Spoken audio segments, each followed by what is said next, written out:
Amigos, bem-vindos ao Pense BRICS.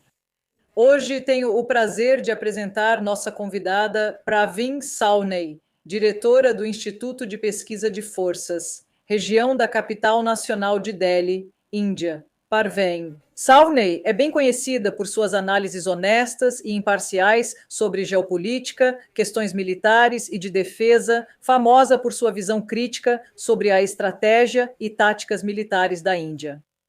Senhora Sauney, bem-vinda ao Think BRICS. Estou muito feliz em vê-la. Muito obrigado. Obrigada por vir. Muitos dos nossos espectadores e apoiadores do BRICS frequentemente perguntam sobre a possibilidade de o BRICS evoluir para uma aliança militar um dia, para contrabalançar a crescente agressão do Ocidente. Qual é a sua opinião sobre isso? Veja, a resposta curta é não. Isso nunca vai acontecer. Vou explicar por que digo isso agora. Veja, o BRICS é uma organização intergovernamental e é uma instituição muito importante da nova ordem mundial em evolução, que é apoiada por duas grandes potências, China e Rússia. E essa nova ordem mundial da qual estou falando tem um pensamento básico. E um dos elementos dessa nova ordem mundial é o conceito de segurança indivisível. Agora, esse é um conceito único.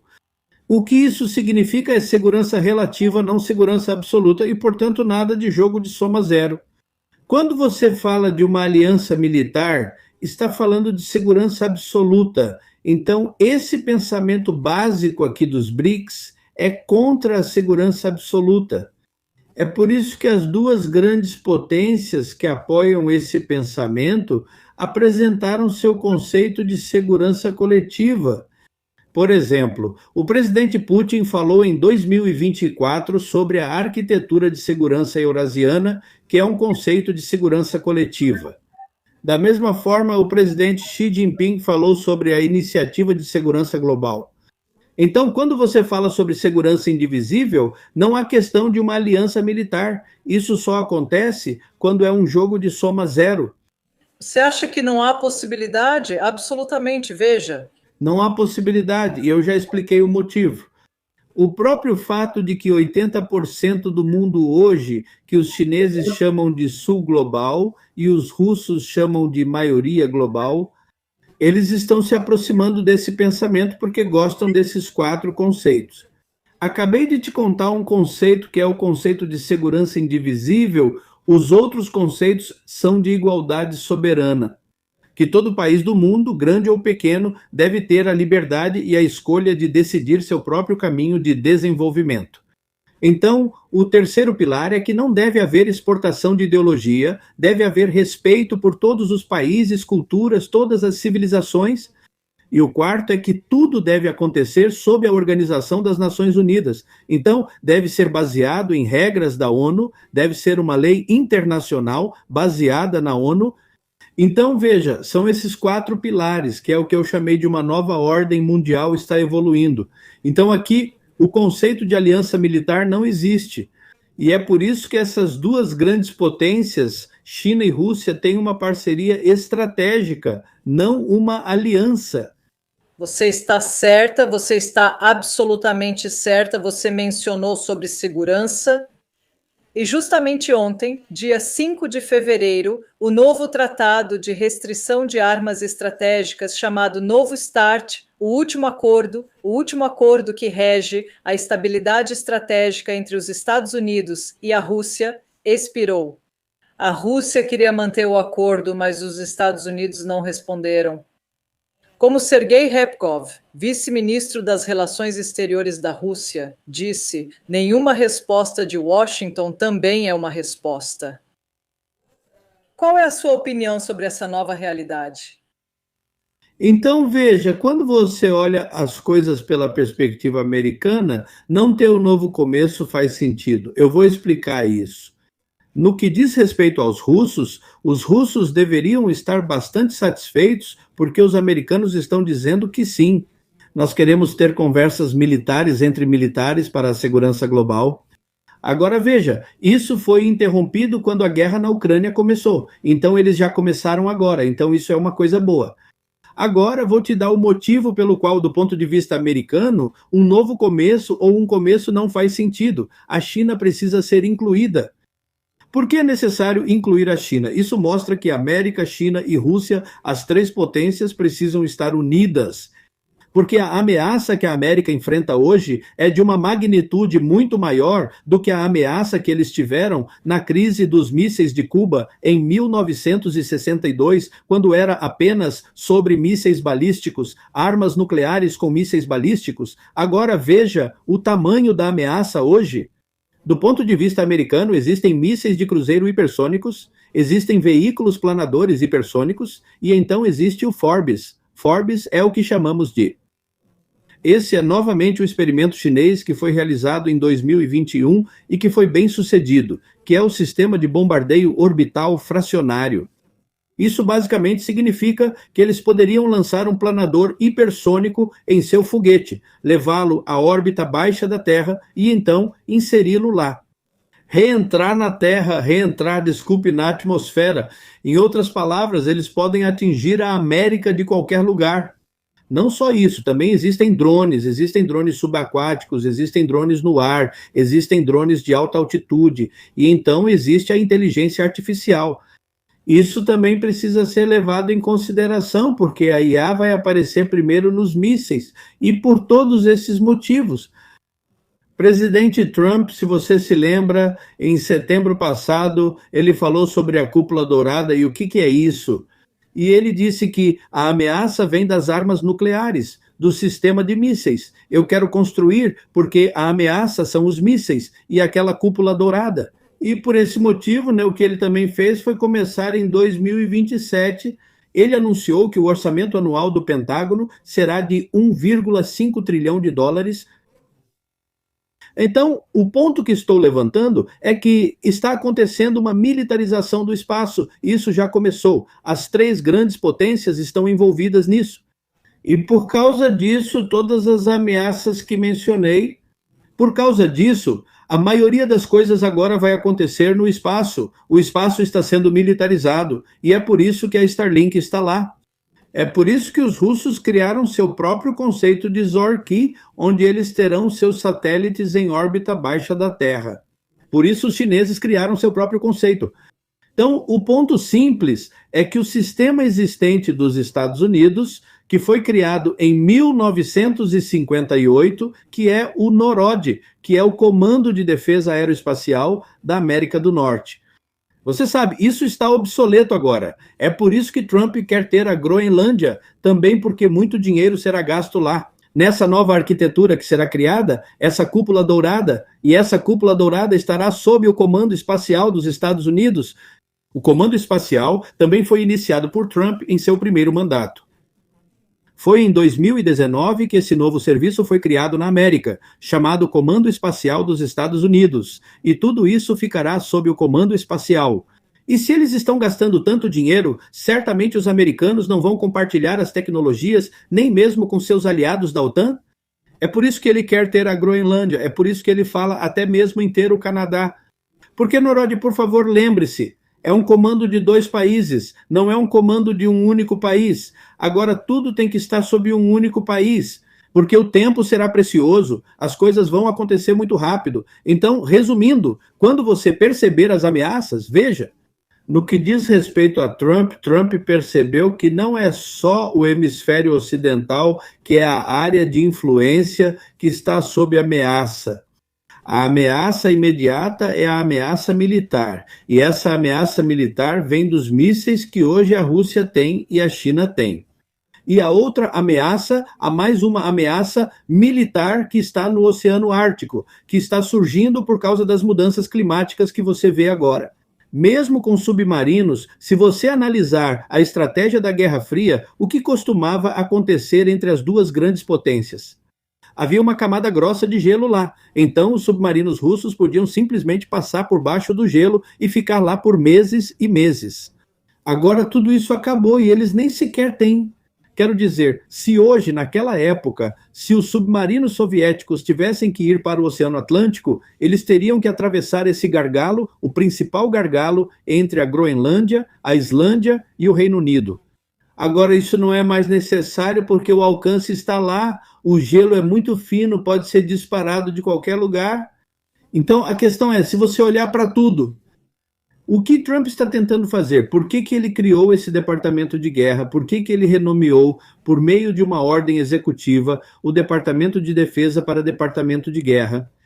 Então você percebe que o START ou o novo START já perdeu sua utilidade. Algo novo precisa ser feito e a China precisa ser incluída. Então, quando a China diz que, olha, nós não temos tantas ogivas quanto os americanos têm e quanto os russos têm, não se trata de ogivas, é muito mais do que isso, é sobre o sistema de entrega. No final das contas, ok, você pode modernizar suas ogivas, mas e quanto aos vários tipos de sistemas de entrega que surgiram?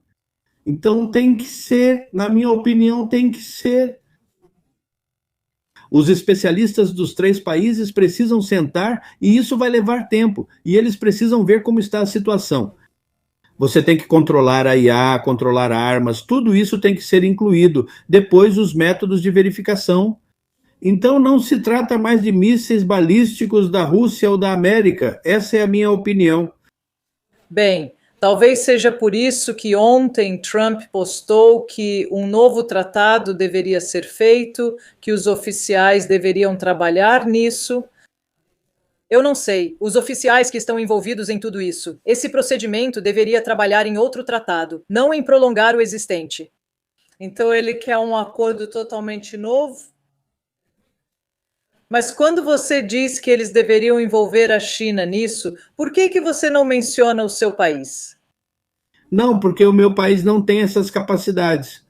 Capacidades como veículos hipersônicos de reentrada, capacidades como mísseis de cruzeiro hipersônicos, capacidades como sistemas de bombardeio orbital fracionado, eles não têm. Apenas essas 3 grandes potências têm essa capacidade e também a capacidade de inteligência artificial. Se eu puder ampliar um pouco mais, hoje o que aconteceu é que os chineses... Veja, quando falamos de inteligência artificial, existem 2 tipos de inteligência artificial. Temos o que é chamado de autonomia em repouso e autonomia em movimento. Autonomia em movimento é quando você tem a manifestação da inteligência artificial no seu sistema de mísseis, nos seus robôs assassinos, e autonomia em repouso. É o que acontece no sistema, nos domínios virtuais. Então, o ponto que estou levantando é que até mesmo o software possui inteligência artificial, ou seja, software, inteligência artificial que pode tomar decisões rápidas. Depois, a inteligência artificial que está presente nos mísseis, que é a autonomia em movimento. Assim, eles podem então planejar tudo, como o alvo deve ser atingido. Então, o ponto é que a Índia simplesmente não tem essas capacidades. A China tem essas capacidades. E a Rússia também está desenvolvendo muitas capacidades. Os Estados Unidos ainda não têm mísseis de cruzeiro hipersônicos operacionais, mas estão avançando rapidamente nisso. Então, o ponto é que as 3 grandes potências estão muito envolvidas, e se trata das 3 grandes potências. O mundo precisa de estabilidade e as 3 grandes potências têm que trabalhar juntas. Ok, entendi o seu ponto, mas e quanto, por exemplo, a outras, não sei, potências nucleares, elas deveriam estar envolvidas? Quero dizer, a França. O Reino Unido, veja, todas as outras potências são basicamente atores regionais, elas têm seus problemas regionais. Porque quando eu falo em grande potência e menciono esses 3 países, América, China e Rússia, o que é uma grande potência? Vamos definir isso primeiro. Então, uma grande potência tem 3 atributos. O primeiro atributo de uma grande potência é que ela pode influenciar eventos em qualquer lugar do mundo. Só esses 3 países conseguem fazer isso, então uma grande potência é aquela que pode cuidar da sua soberania sozinha. Esses 3 países conseguem fazer isso, então. Uma grande potência é um país que não pode ser intimidado ou coagido por nenhum outro país para mudar sua política externa ou para mudar as trajetórias de desenvolvimento. Novamente, esses 3 países podem fazer isso, então tudo isso está dentro do domínio. Hoje estamos falando de um mundo multipolar. No mundo multipolar, estamos falando de 3 grandes potências, e entre essas 3 grandes potências, estamos falando de 2 pensamentos diferentes. Existe um pensamento que é o pensamento americano, que é seguido pelas nações do norte global. Você vê essas nações desenvolvidas, nações ocidentalizadas, e esse pensamento você vê todos esses analistas americanos, eles falam em termos de Guerra Fria 2 agora. Guerra Fria 2 é algo que os russos não falam, os chineses não falam, pois o pensamento deles, como disse, é de nova ordem mundial, que está sobre esses 4 pilares, nos quais essas duas grandes potências concordam, porque esses pilares são sobre desenvolvimento, são sobre paz, são sobre segurança relativa. Veja, para qualquer país, 2 coisas são importantes. Uma é a segurança, a outra é o desenvolvimento. Agora, se você concentrar todo o seu esforço apenas na segurança, você está buscando segurança absoluta, aí você entra em alianças, aí você não está focando no desenvolvimento. Se você conseguir criar um sistema onde haja segurança coletiva, que é exatamente o que a Rússia está dizendo aos europeus ocidentais, quero dizer, a maioria desses líderes, eles não conseguem entender isso. É uma coisa muito simples. A Rússia já é a maior extensão territorial da Terra. A Rússia tem tanto potencial, a Rússia tem militares, a Rússia tem riquezas naturais que são estimadas em cerca de 75 trilhões de dólares.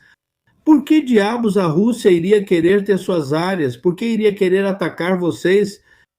Mas o que a Rússia está oferecendo a eles é um conceito de segurança coletiva que eles não querem. É por isso que o presidente Putin agora está olhando para o sul, está olhando para o leste, e foi aí que ele apresentou esse conceito de arquitetura de segurança eurasiática. Então, só uma grande potência pode fazer isso. E outra coisa, por favor, lembre-se, sobre uma grande potência, só esses 3 países podem fazer isso. Grandes potências criam instituições, potências médias não criam instituições. E o BRICS é uma das instituições que foi criada basicamente pela Rússia e pela China. Entendi. Enquanto o BRICS, onde a Índia é a presidente este ano, é principalmente uma unidade econômica, ele é organizado para a prosperidade econômica, para o desenvolvimento. A OCS, se considerarmos a OCS, onde a Índia está ao lado da China e do Paquistão, é principalmente sobre segurança. A Rússia gostaria de reiniciar o formato RIC, Rússia, Índia, China. O que você acha sobre isso? Isso seria útil para a estabilidade mundial, levando em conta que todos esses países são potências nucleares? Sabe, você basicamente me fez 2 perguntas separadas, então deixe-me respondê-las separadamente. A primeira coisa é que SEO não é mais sobre segurança agora. E por que eu digo isso? Porque nesse recente summit de SEO que aconteceu na China, em Tianjin, no dia 1º de setembro de 2025, 2 coisas importantes foram feitas. Uma foi que a SEO decidiu ter um banco próprio, e então a SEO terá um programa de desenvolvimento de 10 anos. Agora, quando você tem esse tipo de coisa, o que isso significa é que hoje a SEO é uma estrutura regional onde haverá segurança indivisível, segurança coletiva. E também ela vai olhar para a parte do desenvolvimento. Então, isso é uma coisa sobre a SEO agora. Sobre o que você disse agora sobre RIC, RIC é Rússia, Índia, China. Agora, se você olhar para o RIC e para 2023, o conceito da política externa da Federação Russa é um documento muito importante. Este é o documento mais recente que saiu em 2023. Depois, ele fala sobre diz muito claramente que, para um mundo multipolar, uma das prioridades é o RIC e a outra prioridade que eles estão colocando é o BRICS. Isso significa que este documento, o conceito da política externa, está fazendo uma diferenciação entre BRICS e RIC. Agora vamos falar do RIC. Você vê a origem do RIC. Isso aconteceu em algum momento no final dos anos 90, e isso foi feito pelo então ministro das Relações Exteriores da Rússia, Primakov, e todo o pensamento de Primakov naquela época era esse. Porque a Rússia é uma massa de terra tão grande, ela tem uma política externa voltada tanto para o oeste quanto para o leste e o sul. Então ele queria reunir dois países populosos do Oriente, que são a Índia e a China, e uni-los à Rússia, porque isso ele achava poderia ser o contrapeso ao Ocidente. Esse era o pensamento dele naquela época, e ambos os países seguiram junto depois disso. O que aconteceu foi que, em 2008, ocorreu a crise financeira e os chineses perceberam que a força deles era a economia, a geoeconomia. Então, o RIC hoje é onde você tem duas grandes potências. A Rússia pensa em termos de geopolítica, a China pensa em termos de geoeconomia. A Índia acompanhou. A Índia é basicamente uma potência média, é uma potência aspirante que está de olho em várias coisas. Então, no que diz respeito ao RIC, os russos estão muito interessados. Como eu disse, eles colocaram em 2023 no conceito da política externa que a Índia deve reviver o RIC. E por que eles querem fazer isso? Ironicamente, na minha avaliação, originalmente Primakov pensou no RIC como um contrapeso ao Ocidente. Mas hoje, na minha avaliação, o que os russos estão buscando é porque eles acreditam em um mundo multipolar e policêntrico. Mundo policêntrico basicamente significa que eles acreditam no conceito de equilíbrio de poder, eles acreditam no conceito de esferas de influência. Então, o que isso significa é que eles percebem que a China se tornou muito grande e, portanto, no pensamento deles, eles querem que a Índia também esteja lá para que a Índia e a Rússia possam, de certa forma, equilibrar a China dentro do RIC. Esse é o meu pensamento, por isso eles colocaram essas duas organizações, RIC e BRICS, como duas prioridades separadas. De acordo com o conceito de política externa da Federação Russa de 2023, se você olhar esse documento, verá isso lá. Mas será que o formato RIC pode ajudar a resolver a questão da fronteira com a China? Desculpe, vamos lá. Eu não entendi a pergunta. Que esse formato RIC possa ajudar a resolver a questão da fronteira entre Índia e China. Concordo totalmente com você. Além disso, ele faz duas coisas importantes.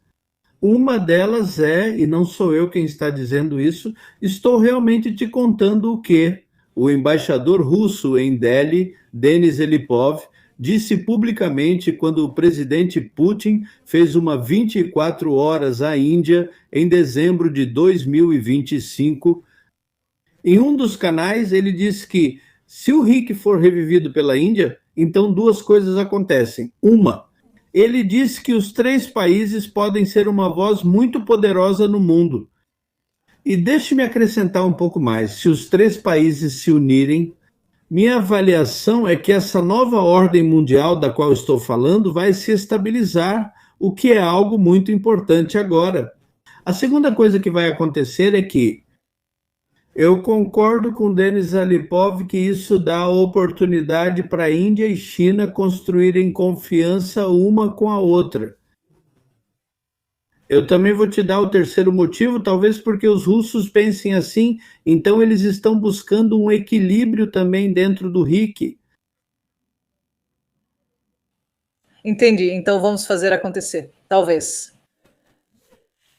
Bem, vamos relembrar os recentes exercícios navais chamados Roda pela Paz 2026 na África do Sul, perto do Cabo da Boa Esperança. Havia 5 nações do BRICS, África do Sul, China, Irã, Emirados Árabes Unidos e Rússia, mas a Índia não estava presente. Você pode explicar por que a Índia não participou? Veja, temos que ter em mente que a Índia não normalizou as relações com a China. E minha avaliação é que, enquanto o governo Modi estiver no poder na Índia, as relações entre Índia e China não serão normalizadas. Agora, se você não tem relações normais, você não sai por aí fazendo exercícios militares, isso não funciona assim. Você precisa ter relações normais.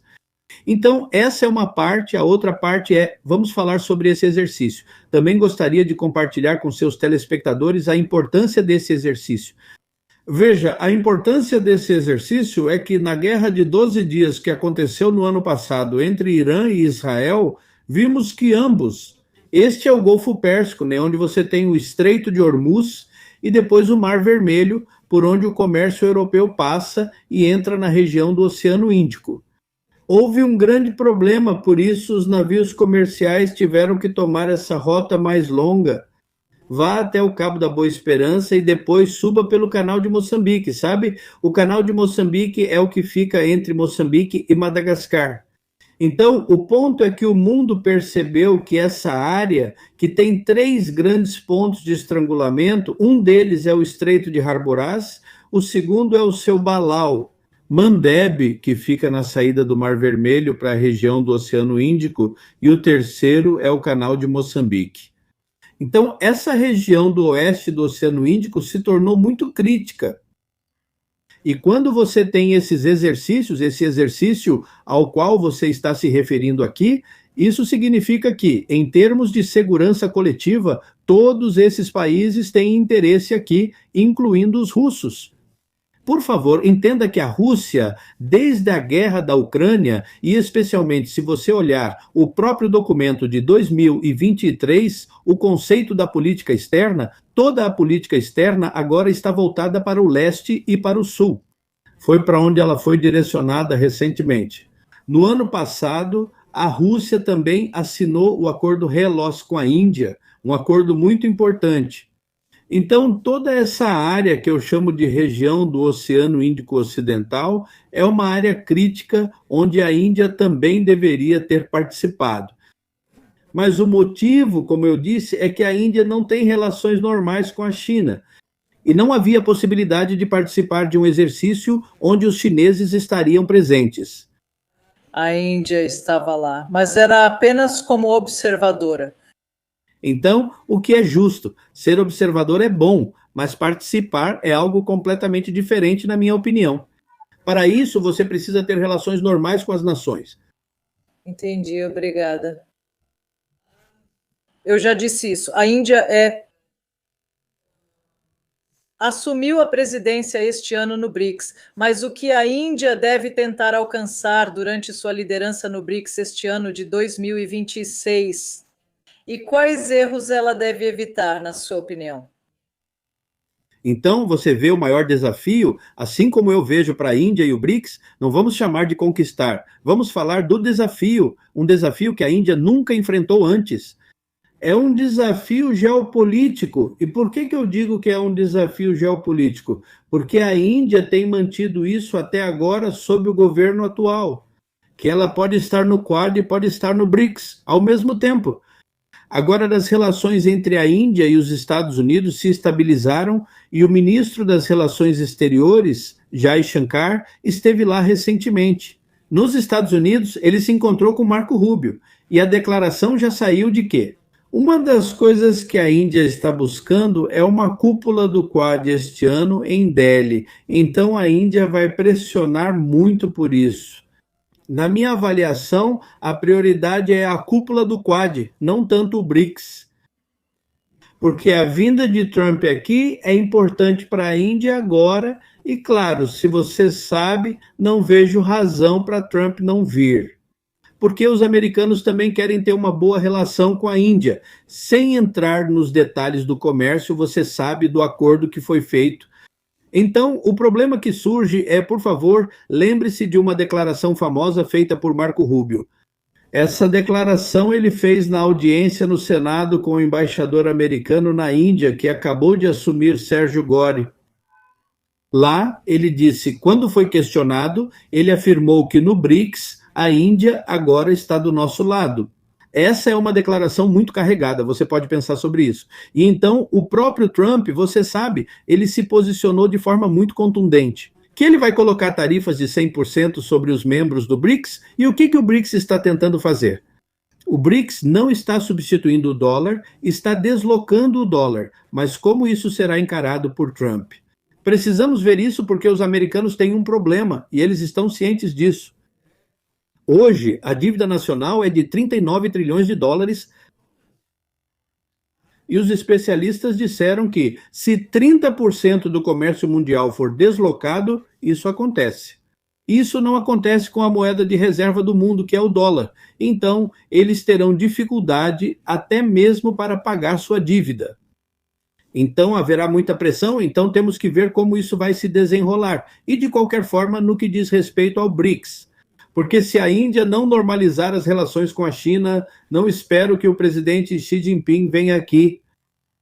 No máximo, o primeiro-ministro da China virá, porque ele vai querer falar sobre globalização, porque a globalização é importante para os chineses.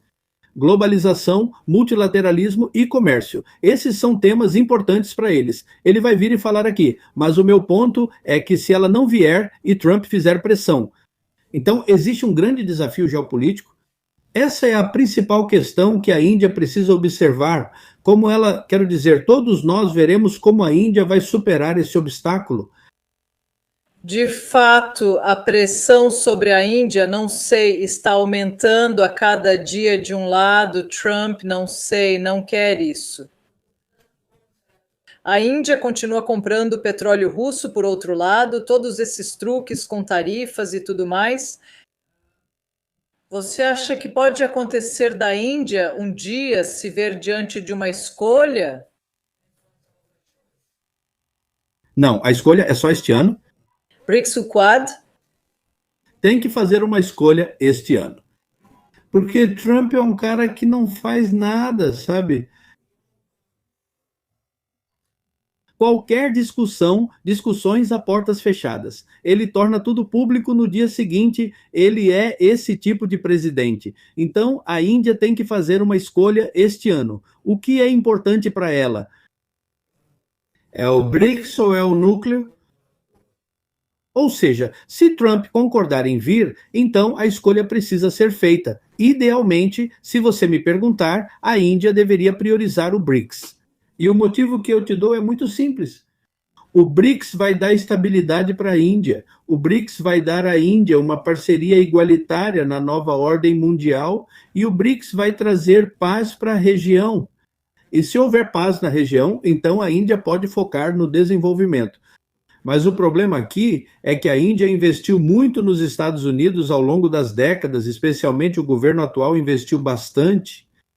E isso exige um primeiro-ministro que possa tomar uma decisão muito ousada, um primeiro-ministro que realmente esteja ciente do fato de que está ocorrendo uma mudança que acontece uma vez a cada século no mundo. E hoje a Índia tem essa oportunidade. E se ele pensar nas nossas próximas gerações, então, se ele fizer essa escolha, quero dizer, essas são coisas que os primeiros ministros podem fazer. Eles têm uma visão, que é o que o presidente Putin fez, que é o que o presidente Xi fez. Você precisa de visão para essas coisas. Você não está pensando no hoje, você está pensando em como o mundo vai ser, qual será o meu papel nisso. Então, eu acho que este é o ano de acerto de contas para a Índia. Não está nada longe. Entendi, muito obrigada, mas deixe-me fazer a última pergunta. Estamos falando sobre alianças aqui, BRICS, OCS, RICAR, RIC. Mas existe outro conceito, o C5, China, Índia, Rússia, Estados Unidos e Japão. Então você vê o problema, vou te dizer, o problema disso é duplo. Isso foi um balão de ensaio lançado pela revista Político, que é muito conhecida por causa do governo Trump. Eles conversaram com essas pessoas, então é importante. Então, obviamente, é um balão que foi lançado pelo governo Trump. Mas isso tem dois grandes problemas.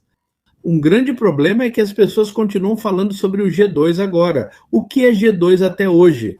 Os americanos estão falando que G2 significa que China e América podem trabalhar juntos. Na verdade, eles não podem. Por quê?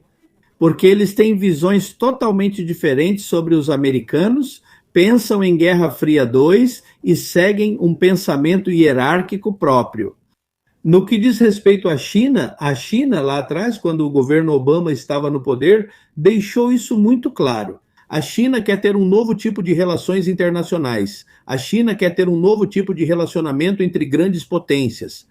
E os chineses, repetidamente, dizem que há espaço suficiente no mundo para que todos os países cresçam. Agora, quando você fala do núcleo dos 5, está falando de 4 países que devem, antes de tudo, ter o mesmo pensamento. Os russos não têm esse mesmo pensamento. O pensamento russo está alinhado com a China. E, no que diz respeito aos americanos, eles têm a terceira grande potência. O Japão é um aliado militar dos Estados Unidos e, no que diz respeito à Índia, a Índia é um parceiro estratégico dos Estados Unidos. A Índia ficará muito feliz. Então, basicamente, o que Trump fez foi dentro desse núcleo de 5 que ele está mencionando. Ele mesmo está lá, os Estados Unidos estão lá e ele tem uma aliança e um parceiro estratégico para apoiá-lo. Mas há outro lado, que é a Rússia e a China. Como eu disse, por que eles entrariam no Core 5 se a nova ordem mundial já está sendo acelerada? Quando cada vez mais países estão aderindo, digamos, à iniciativa do Cinturão e Rota da China, hoje 149 países dos 193 do mundo estão participando, Cinturão e Rota da China. Por que a China faria isso? Então, esse Core 5, basicamente, o que me mostra é que a administração Trump e o Ocidente, na verdade, não entendem uma coisa muito básica, que existe um segundo conjunto de pensamentos no mundo, com aquelas 4 grandes coisas que eu mencionei, coisas como segurança indivisível, coisas como igualdade soberana, não exportação de ideologia, e então trabalhando sob as Nações Unidas. Eles parecem não entender que acreditam que o mundo inteiro pensa como nós. Não, não pensa mais assim. Esse é o problema. Então, isso permanece apenas como uma ideia. É só isso, porque para a Rússia e a China não é nada conveniente estar sob o controle dos Estados Unidos, sendo internacional. Veja, não é uma ideia. Isso basicamente mostra a arrogância, a prepotência dos americanos que se recusam a entender a mudança que acontece uma vez a cada século. Isso diz muito sobre eles. Entendo. Devo dizer que nossos telespectadores ficarão muito gratos por ouvir você nesta entrevista. Eu já te disse antes que recebemos alguns pedidos para convidar você para o nosso canal.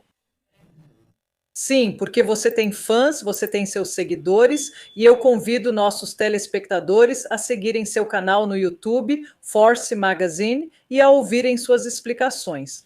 E eu sou muito grata pela sua análise profunda da situação atual que está acontecendo no mundo em que vivemos. Muito obrigada, e eu gostaria de convidá-lo novamente e novamente para o nosso canal. Ficarei muito feliz e agradeço pelo convite. Muito obrigada. Tchau, tchau. Tchau, tchau.